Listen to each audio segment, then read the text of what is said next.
Hey guys, welcome to another week of LME3 and E3. Your weekly dose of encouragement, entertainment, and a little extra. Hey, we hope you are having a great week. We want to thank everybody. We've been getting some messages, yes, both personally to us, messages on our Facebook and our group page, just enjoying the vlogs, yes, as they call them. And people are really listening, and we're helping some people. I believe we are. Yeah. And that's great. And it's just, we appreciate the feedback. We appreciate the kind remarks. Keep them coming. Yep. We really look forward to them. Yeah, it's great. We really do. And that's what's spawning today's encouragement piece. Yes. So I told LME3, I said, I had an idea today. So it's encouragement, but what it's going to be, it's an encouragement challenge. This is what I'm going to do. I'm challenging everyone who's watching this video to do something. Pick up the phone. This is what I'd like you to do. I don't want you to do a text message. I don't want you to do a Facebook message. I want you to actually pick up the telephone. I know this sounds weird. We don't do that anymore, no, we right? don't, With no. technology. Pick up the phone and call somebody you have not spoken to in a while. Mm-hmm. A family member, a friend, an acquaintance, just someone who you haven't talked to. And this shouldn't be someone that you do regularly talk to. Right. Try to pick someone that you haven't talked to in a little while. Ring the phone, just call them up and say, hey, was thinking about you, just wanted to catch up with you, and I want to see how you're doing. Yep. I'm challenging. I was inspired actually this week because I had a conversation with a family member that I haven't talked to in a little while. And halfway through the conversation, we both stopped and said, man, why haven't we done this in the past? Why has it taken this so long to have this conversation? Mm-hmm. And we both agreed, and we both walked away from that conversation feeling good about ourselves. Yeah. We felt rejuvenated. We felt just kind of helpful. Both of us helped each other through some similar things going on in our lives, and it was just wonderful. And we vowed that we will continue those conversations on a more regular basis. So, in today's world, it's just so easy for us. So easy to send a text. Yes. How you doing or whatever. And I had a similar situation.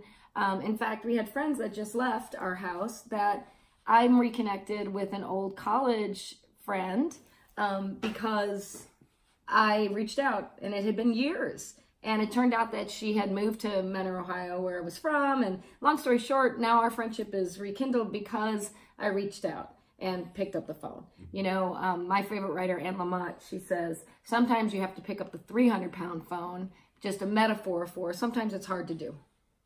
Maybe that you're estranged with somebody, but we would encourage you this week to try to pick up the phone. Yeah, you never know.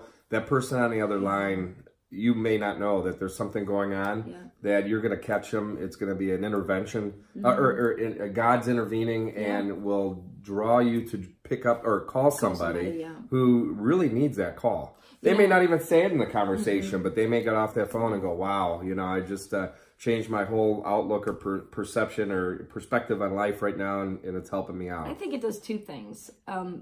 If you're alone and you feel alone and you pick up the phone and call somebody, it causes you to be engaged with someone. And when I was going through my divorce, a friend said something. He said, if you do these 4 things every day, don't isolate, eat healthy, exercise, and pray, you'll make it through. And the very first one was don't isolate. And I don't believe that's for an accident. I think we have to stay connected with people. So we just want to encourage you that if you are maybe struggling, if you're the person who's struggling, make a gesture and call somebody and say, hey, look, I just needed to talk to somebody. If you're not struggling and life is doing good for you, then you pick up the phone and call somebody that you haven't heard from in a while because you have no idea what they might be going through. Absolutely. So look, this is a group, right? This is a group, a group that we're all members of. Members of, yeah. And so you don't have to, but if you make this phone call to someone, feel free to share it on the timeline underneath the video and let others read. Because now you're going to inspire somebody else, right? You may inspire someone. They're going to like, wow, this person called that person. You're not obligated to share. Or if you want to send us a private message and tell us that, we'd love to hear, who it was you reached out to or what you did. Yeah. And if it helped you. Absolutely. But before we go, we have to talk about our shirts. We got back from LA and Los Angeles. That's where we were. And you Burbank. see Eddie's Burbank. What is that? It's his big boy shirt from the original. Big boy.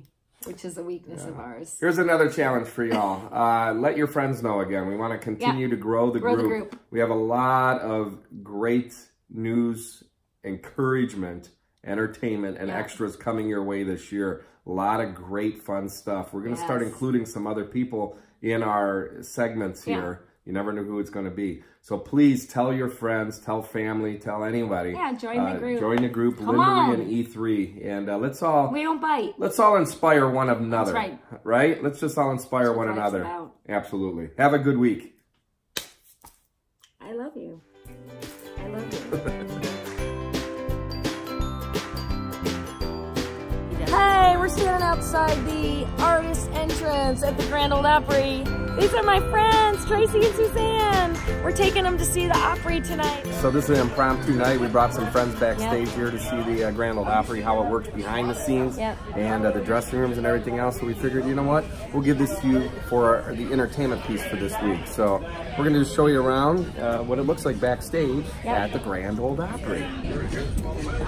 So we are walking down the main hall of the Grand Ole Opry. This is a backstage area for y'all. See, they have dressing rooms, and each dressing room is designed differently. And the thing at the Grand Ole Opry is if the dressing room is open and people are playing, you're allowed to listen to them play and take a picture. If the dressing room is closed, then you don't want to be disturbed. So this is what the dressing rooms look like at the Grand Ole Opry. They're beautiful, aren't they? They were all completely redone after the flood. And so here we are walking to the stage where Riders in the Sky is performing. Well, it's that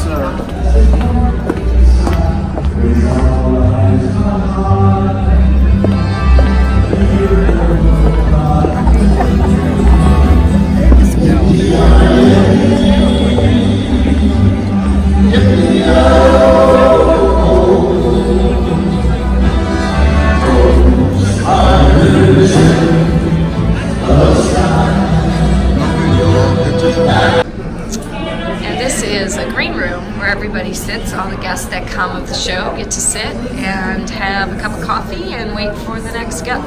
And there's Eddie with his coffee. And wait for the next performance to go. You do not know, Lynn Marie had the pleasure of playing the Grand Ole Opry. The first time was in 2001. When she was up on stage, she did the Tennessee Waltz, and that's what I like about the North. Then again, she was invited back in 2004 with Hal Ketchum, where she did It's a Polka Day, and once again, that's what I like about the North. So tonight, one of the acts is Runaway June.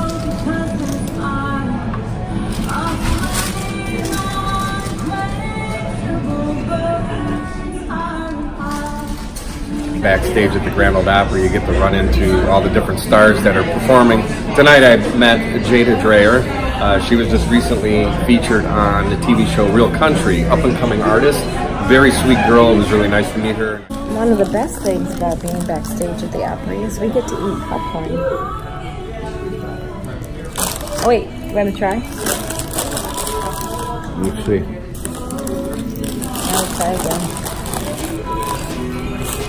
Didn't work.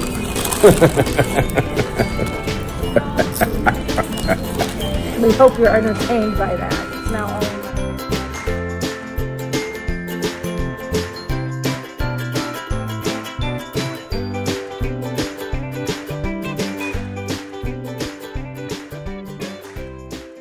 Hey everybody, for this week's Extra, we wanted to take a moment to pay our respects to someone in the Slovenian community who has done so much for us Slovenians and the polkas, not only in Cleveland, Ohio, but all over the world. Tony Pekosik. Tony Pekosik had passed away this past Thursday on Valentine's Day. Tony was, again, probably one of the reasons why our Slovenian heritage and polka music, Slovenian style, Cleveland style polka music is known the way it is today. He started with a radio show, and he had a thing called Tony's Polka Village. That was where his radio show was at, and then also started operating his travel, Colander World Travel Agency out of. And I remember as a little kid, my dad taking me up there when they used to have polka days outside, or festivals outside of Tony's Polka Village. And we would play out on the streets. And then Tony's also known for his yearly Thanksgiving Day polka celebration, which happens every year during the Thanksgiving weekend. So I know that Lynn Marie and I were very, very saddened that we weren't able to travel up to Cleveland this past weekend for his memorial services. But just say a prayer for Tony and all the friends and family in the Slovenian community, as this was a great loss and he will be deeply missed.